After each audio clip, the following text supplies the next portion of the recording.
Américas no Ar. Oferecimento Landfi. Envie dinheiro rápido e fácil para o Brasil. Uninter. A melhor faculdade para brasileiros nos Estados Unidos. Acesse uninteraméricas.com e inscreva-se já. 4 brasileiros foram presos acusados de lavar dinheiro do narcotráfico. Estados Unidos vão ampliar cancelamento de passaportes de quem não paga pensão alimentícia. Suprema Corte anula tarifaço de Trump e Itamaraty comemora a oportunidade de ganhos e de futura negociação. Susto no mar. Tubarão-tigre surpreende fotógrafo brasileiro nas Bahamas e morde flash da câmera. E brasileiros são latinos? Debate volta a ganhar força com o sucesso de artistas hispânicos e expõe confusão entre cultura, língua e identidade.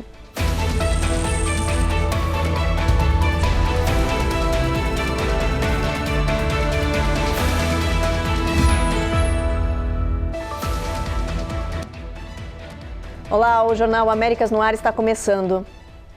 4 brasileiros que moram na Flórida estão sendo investigados por lavar mais de 30 milhões de dólares. Dinheiro que, segundo as autoridades, vem do tráfico ilegal de drogas. Eles se apresentaram à justiça americana e vão ser julgados.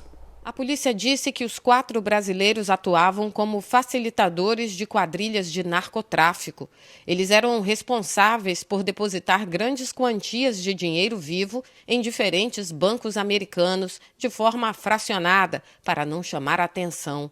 A estratégia era ocultar a origem ilegal dos fundos e repassar os lucros aos fornecedores de drogas. Os depósitos teriam ocorrido em bancos de Miami, Rochester, Chicago, Cleveland, Atlanta, Minneapolis, Los Angeles, Denver, Seattle, Houston, Kansas City e Pensacola. O total depositado chega a 30 milhões de dólares. Esse tipo de operação é considerado lavagem de dinheiro ligado ao narcotráfico, um crime federal. E, se condenados, os brasileiros podem pegar até 20 anos de prisão e enfrentar processo de deportação. O caso é conduzido pelo FBI de Miami, com apoio da DEA e de escritórios da Homeland Security nos Estados Unidos e no Brasil. O governo norte-americano determinou o fechamento de centenas de autoescolas para motoristas profissionais em todo o país. A medida vem após investigações apontarem irregularidades graves na preparação de caminhoneiros, motoristas de ônibus e também na emissão de licenças. Mais de 500 centros de ensino de direção comercial já foram fechados em todo o país e outras centenas estão sob avaliação. O governo alega que as autoescolas utilizavam instrutores sem qualificação e liberavam alunos imigrantes sem avaliação adequada. A fiscalização aumentou após o número de acidentes fatais subir em todo o país com motoristas não qualificados. Por isso, o governo também ordenou que apenas profissionais que falem inglês possam receber a carteira para dirigir esses transportes nas estradas. Com essa medida, mais de 20 mil motoristas já perderam a driver's license. O fechamento das autoescolas vai afetar ainda mais o setor de transportes, que já enfrenta a escassez de motoristas. 60% das cargas do país dependem dos caminhoneiros e cerca de 1.900.000 deles são imigrantes, entre eles brasileiros. Na minha opinião, eu acho que nada mais é do que o secretário dos Transportes tentando manter a segurança na estrada. Eu acho que essa decisão ela foi bem tomada no momento certo, que precisa realmente fazer isso aí, porque realmente as pessoas, eu vejo que pessoas vêm, fazem um treinamento de 1, 2, 3 dias ou uma semana e ela já sai com a carteira de motorista. O Departamento de Segurança Interna dos Estados Unidos admitiu que o site criado para mostrar o que chama de piores dos piores entre os imigrantes detidos estava cheio de erros. A página, lançada em dezembro durante operações nacionais de fiscalização, lista cerca de 25 mil pessoas e os crimes que elas cometeram, segundo o próprio governo. Mas nesta semana, um porta-voz do DHS confirmou que centenas de casos foram descritos de forma incorreta. Uma análise mostrou que muitos imigrantes apareciam associados a crimes graves, quando, na verdade, haviam sido presos por infrações menores. O departamento atribuiu as falhas a um glitch, um erro técnico que, segundo a agência, já foi corrigido. Mesmo assim, a revelação levantou novas dúvidas sobre a precisão das informações divulgadas em meio ao aumento das ações de fiscalização migratória no país. O site permanece no ar, mas o DHS disse que está revendo os dados para garantir que as informações publicadas sejam corretas. Pais que devem pensão alimentícia estão na mira do governo norte-americano, que anunciou novas regras. A ideia é ampliar a revogação de passaportes e afetar quem tem dívidas elevadas. A nova medida pode alcançar milhares de pessoas, incluindo imigrantes naturalizados. O governo dos Estados Unidos vai endurecer a aplicação de uma lei que permite revogar passaportes de pais que devem pensão alimentícia. A norma existe desde 1996, mas até agora só era aplicada quando o cidadão procurava o Departamento de Estado para renovar o documento ou solicitar algum serviço consular. Agora, o procedimento vai mudar. Os passaportes vão ser cancelados automaticamente, usando dados enviados pelo Departamento de Saúde.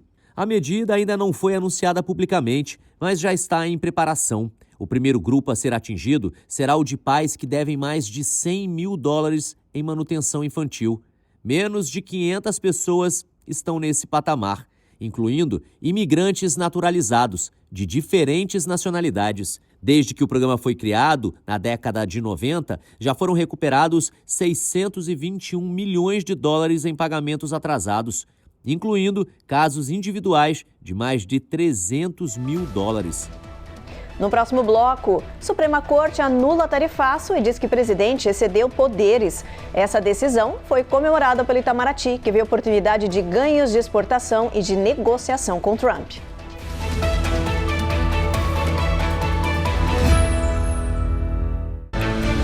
Américas no Ar. Oferecimento Landfi. Envie dinheiro rápido e fácil para o Brasil. Uninter. A melhor faculdade para brasileiros nos Estados Unidos. Acesse uninteraméricas.com e inscreva-se já.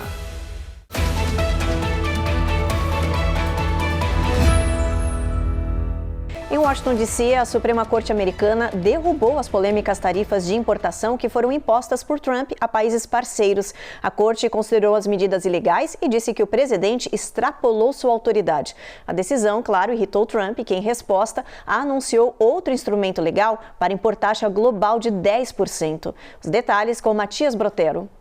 O anúncio da tarifa global de 10% ocorre após a Suprema Corte dos Estados Unidos decidir, por 6-3, que Donald Trump não pode utilizar uma lei prevista para situações de emergência nacional para justificar a imposição do chamado tarifaço.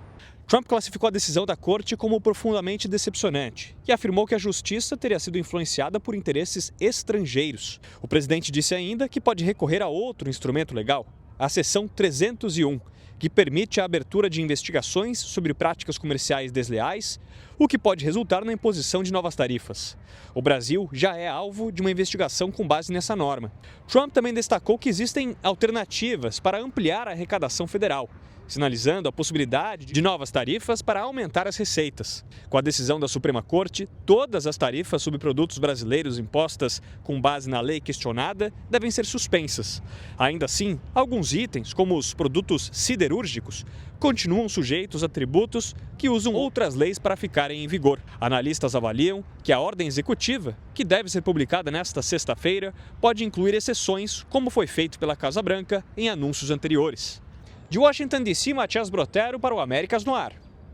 A decisão da Suprema Corte dos Estados Unidos de derrubar as tarifas globais impostas pelo presidente Donald Trump foi comemorada pelo Planalto e pelo Ministério do Desenvolvimento. Segundo o Itamaraty, o fim do tarifaço pode fortalecer a posição do Brasil nas negociações com os Estados Unidos durante a viagem de Lula a Washington, prevista para acontecer em março. Analistas estimam que o Brasil pode chegar até $2 bilhões por ano em exportações. O país está entre os mais beneficiados dessa medida porque, mesmo após após alguns recuos, mais da metade das vendas brasileiras ainda é taxada em 50% pelo governo americano.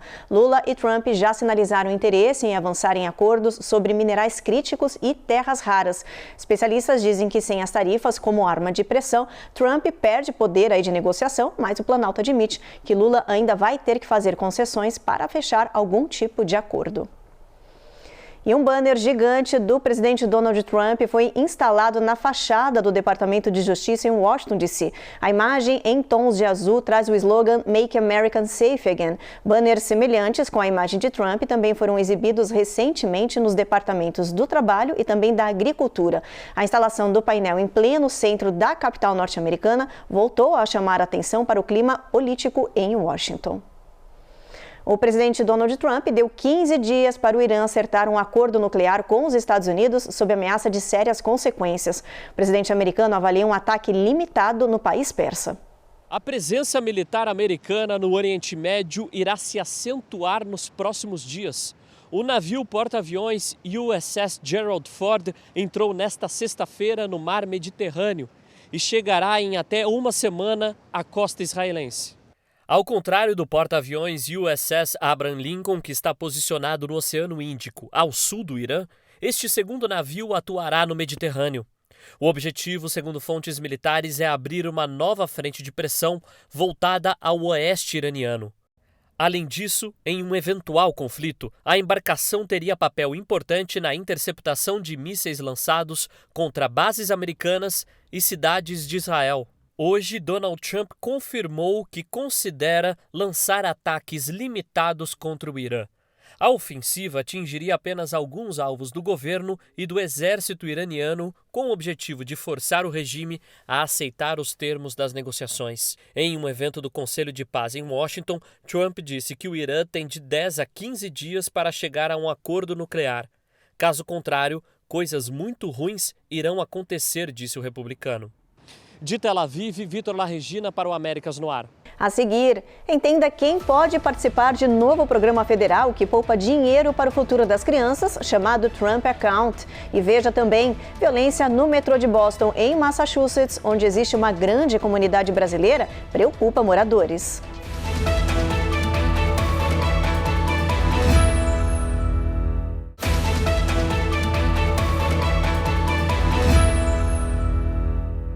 O governo americano lançou o chamado Trump Account, um tipo de conta direcionado a crianças que vai ajudar famílias a poupar para o futuro dos filhos. Mas muita gente ainda está com dúvidas sobre quem pode participar e como ele funciona. A gente te explica.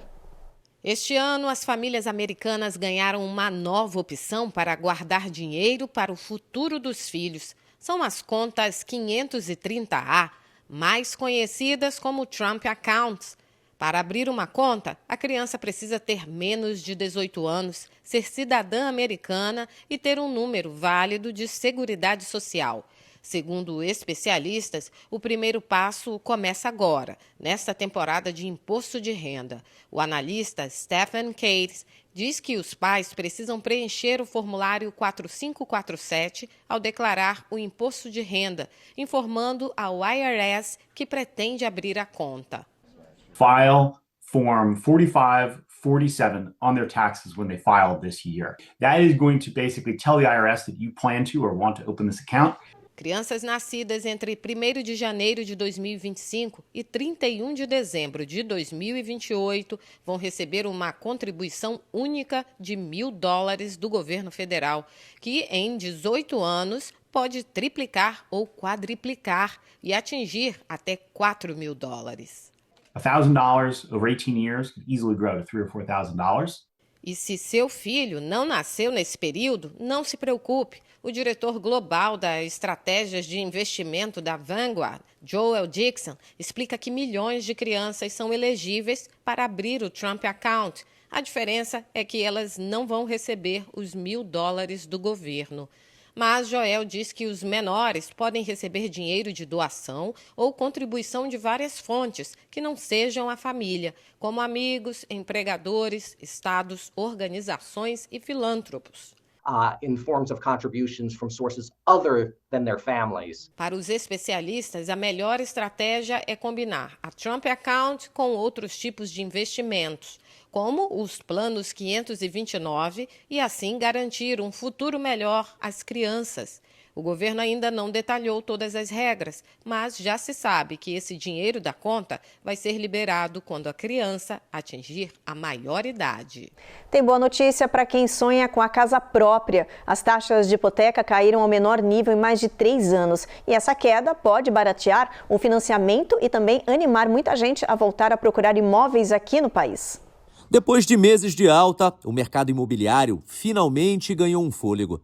Segundo a Freddie Mac, a taxa média da hipoteca fixa de 30 anos caiu para cerca de 6%, o menor patamar desde setembro de 2022.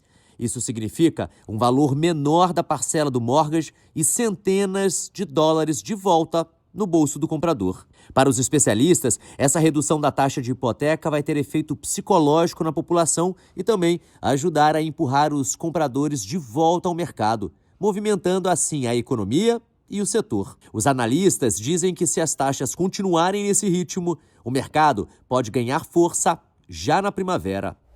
A violência no sistema de metrô de Boston, em Massachusetts, estado onde existe uma grande comunidade brasileira, tem chamado a atenção das autoridades e preocupado os moradores. Uma série de agressões contra passageiros e também trabalhadores levou o Departamento de Transporte dos Estados Unidos a cobrarem medidas urgentes do sistema, sob ameaça de cortar financiamento federal. O caso mais recente de violência aconteceu nesta semana. Um homem foi atacado por um grupo de adolescentes e empurrado contra um trem em movimento na estação Back Bay. Ele teve ferimentos na cabeça e foi socorrido. A polícia não conseguiu identificar os culpados. O ataque aumentou a percepção de insegurança entre os usuários. Além dos passageiros, os funcionários do sistema também têm sido alvo de agressões. O Estado aprovou uma lei para aumentar as penalidades contra quem ataca motoristas, agentes e trabalhadores do transporte, depois de um aumento acentuado deste tipo de crime. Em comparação com Nova York, onde o sistema de metrô registra milhares de ocorrências por ano, Boston tem números absolutos menores. Mas a percepção de medo tem crescido de forma semelhante. A diferença é que em Nova York o volume de passageiros é muito maior e a cobertura de casos é constante. Em Boston, qualquer incidente grave ganha grande repercussão e impacta diretamente a sensação de segurança. Por causa disso, aumentou a pressão por mais policiamento e melhorias na segurança. Eu me sinto segura, mas às vezes fico com medo, porque tem gente que entra, senta no trem e não transmite uma energia muito boa. Tipo, eles sentam no trem, usam drogas, são violentos e coisas assim. Na Geórgia, um ônibus muito especial está chamando a atenção dos moradores. É o Storybook Dog Bus, um projeto que leva cães para passeios, cria comunidade de fãs e, de quebra, ajuda animais resgatados a encontrarem um lar definitivo. O Storybook Dog Bus parece saído de um livro infantil e, de certa forma, é mesmo. É um ônibus cheio de cães, línguas de fora e muita expectativa por aventura. A criadora do projeto, Erin Brankston, dirige o ônibus como se fosse uma professora de uma turma muito animada. No, sit down, be quiet. It's the same thing, just with a bunch of rowdy dogs. Erin começou a dirigir o ônibus em abril e já tem lista de espera. São 8 rotas diferentes, com cães agrupados por tamanho e personalidade. Little dogs have way more attitude than the big dogs. O ônibus virou fenômeno nas redes sociais. Quando passa pelas ruas, as pessoas correm para fotografar. Oh my God, is that the Storybook Bus? Because I recognize it from Facebook. Esse sucesso agora está ajudando cães resgatados. Foi assim com Georgia, uma cadela que sofria maus tratos. They covered her vet bills within an hour of me posting about her. She's pretty much set for life. As pessoas pagaram todas as despesas veterinárias em 1 hora. Ela está garantida para a vida. Agora o ônibus leva também cães de abrigo para passeios, dando visibilidade e a chance de um lar definitivo. Erin diz que é possível ver nos olhos deles a alegria pela nova chance. You can see it in their eyes. They're just so grateful and happy that they got another chance in life.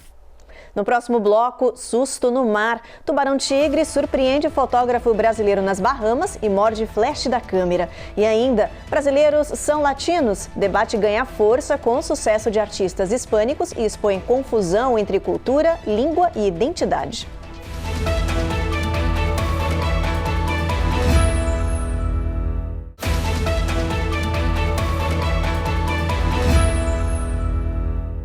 O brasileiro passou por um susto enorme nas Bahamas. O fotógrafo, mergulhador e oceanógrafo brasileiro Marcelo Scaff estava em Tiger Beach, nas Bahamas, tirando fotos de tubarão, quando um deles veio pela lateral e mordeu o flash do equipamento. Nas imagens é possível ver o fotógrafo tentando puxar o material com a ajuda de outros mergulhadores. Depois de alguns segundos, o tubarão acaba soltando o equipamento. As cenas fazem parte da rotina de Scaff, que já mergulhou em mais de 70 países em busca de registros subaquáticos inéditos e raros. O episódio aconteceu durante a produção do livro Pelos Mares do Mundo 2, que reúne 160 imagens em 240 páginas, que está ganhando agora exposição no Rio de Janeiro. E a gente fala agora de clima. Tem tempestade à vista que vai atingir o Nordeste e meio Atlântico neste final de semana. Será um ciclone bomba que vai levar muita neve, vento forte e chuva. Milhões de pessoas estão sob alerta. Boston, Filadélfia e Nova York estão na mira desse novo mau tempo. Os meteorologistas dizem que a tempestade se formará no final de semana, deve ganhar força e virar um ciclone-bomba atingindo o nordeste do país. Será mais uma onda fria que vai derrubar as temperaturas e forçar a população a ficar dentro de casa com os aquecedores ligados. Esse inverno, considerado um dos mais rigorosos dos últimos anos, também está surpreendendo pelo custo da energia, que aumentou de valor. Os nova-iorquinos sentiram um acréscimo de pelo menos $20 em suas contas, que são consideradas uma das mais altas dos Estados Unidos. A boa notícia é que é possível pedir um auxílio financeiro para lidar com essa despesa. O Programa de Assistência Energética Residencial, conhecido como RIP, oferece ajuda de até $1.000. O valor do benefício varia se o aquecimento é a gás, elétrico, óleo ou combustível. O problema é que a ajuda é dada por ordem de chegada das solicitações. O prazo final para aplicar é 7 de abril. A orientação é fazer o pedido o mais rápido possível no site ou aplicativo do Access HRA.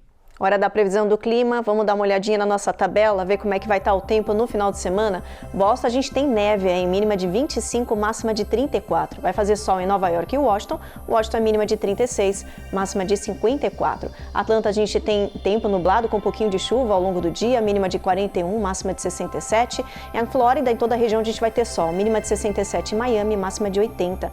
Houston, ventania, San Antônio, tempo encoberto. El Paso vai ter sol, mínima de 38, máxima de 62 graus Fahrenheit. A gente segue aí na nossa tabela. Phoenix a gente tem sol, Los Angeles e Las Vegas o mesmo cenário. Em Salt Lake City sol também, mas a mínima é de 19 graus, máxima de 44 graus Fahrenheit. Agora, olha só essa história. O cantor Rick Martin voltou do Carnaval do Brasil e foi visto num café de Miami, na Flórida. Até aí tudo bem, mas olha só o que aconteceu. O local tinha uma placa com o nome de famosos que poderiam beber e comer de graça se aparecessem por lá. E o cantor não perdeu essa oportunidade. Dá só uma olhada.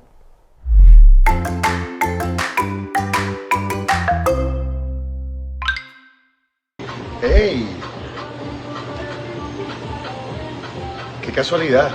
Que casualidade! O nome de Rick Martin aparecia em terceiro na tabela, atrás de Bad Bunny e Pedro Pascal.